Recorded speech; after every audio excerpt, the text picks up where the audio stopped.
आज मैं सूक्ति कक्षा 10 एलियन स्कूल हल्दीखाता राज्य उत्तराखंड से आप सभी के समक्ष उत्तराखंड की एक प्रसिद्ध लोक कथा के बारे में बताने जा रही हूँ। उत्तराखंड की यह लोक कथा यहाँ के प्रसिद्ध राज्य फल काफल से जुड़ी हुई है। इस कथा के अनुसार एक बार एक माँ बेटी दूर जंगलों में काफल तोड़ने के लिए जाते हैं। जब वह वापस लौटते हैं तो अपने साथ काफलों से भरी टोकरी साथ लाते हैं।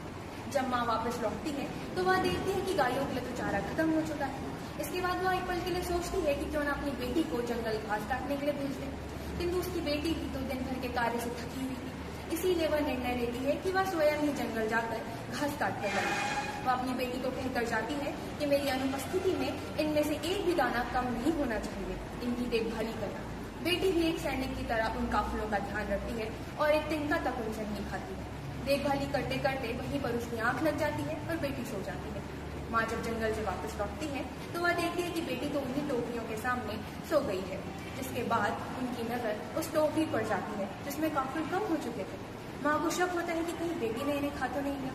अब माँ परेशान और क्रोध है क्योंकि इन्हीं को बेचकर तो वो पैसे कमाते हैं। आज कम काफिलों के कारण उनके घर शायद कम पैसे आते और शायद भरपूर पेट भर के वो खाते नहीं। इसके बाद बेटी को माँ उठाती है और उसे प्रश्न पूछती है कि आखिर काफिल कहाँ गए।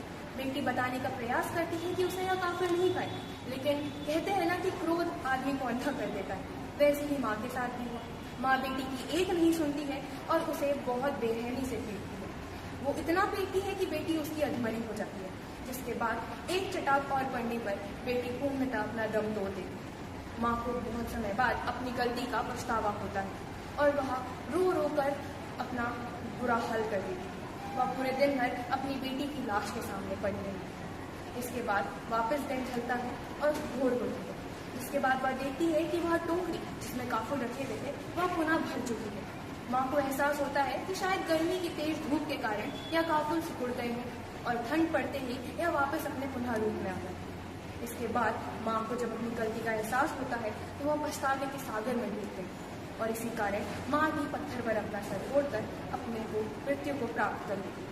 और ऐसा कहा जाता है कि दोनों ही माँ बेटी चिड़ियों का रूप ले लेती हैं। और आज भी यदि आप उत्तराखंड के जंगलों में जाते हो, वो भी तब जब काफिल पकते हैं, तो आपको दो चिड़ियों का स्वर सुनाई देता है। एक ओर जहाँ एक चिड़िया बहुत ही दर्द भरी आवाज में बोलती है, काफिल पाको मिलने चाहो, तो दूसरी चिड़िया बोलती है, पुर पतई पुर, यानी पके हैं।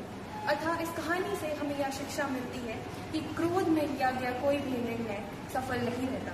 इसीलिए जब भी निर्णय लें तो अपने मन को शांत रखें। धन्यवाद।